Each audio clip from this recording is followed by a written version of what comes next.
రాష్ట్రంలో ఇవాళ నుంచి వ్యవసాయ భూముల సర్వే చేపట్టనున్నారు. రైతు భరోసా అమలు కోసం భూ సర్వే చేపట్టనున్నట్టు వ్యవసాయ శాఖ వెల్లడించింది. సాగు భూమి, సాగులో లేని భూములపై అధికారులు సర్వే నిర్వహించనున్నారు.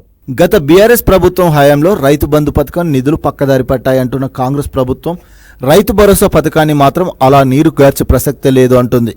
ఈ నేపథ్యంలోనే రైతు భరోసా అమలు కోసం రాష్ట్రంలో ఇవాళ నుంచి వ్యవసాయ భూముల సర్వే చేపట్టి సాగు భూమి, సాగులో లేని భూములను గుర్తించనున్నట్లు వ్యవసాయ శాఖ తెలిపింది. అనర్హులను ఏరివేసి నిజమైన రైతులకి అమలు చేస్తామంటోంది. పూర్తి పారదర్శకంగా ఈ స్కీమ్ అమలు చేస్తామని పేర్కొంది.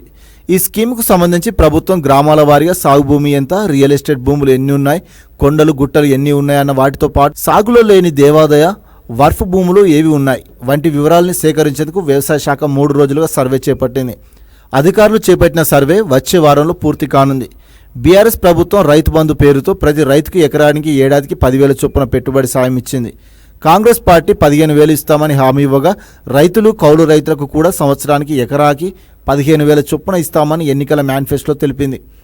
అలాగే రైతు కూలీలకు సంవత్సరానికి ఎకరానికి 12,000 చొప్పున ఇస్తామని పేర్కొన్నప్పటికీ ఇంకా ఈ స్కీమ్ అమలు కాలేదు.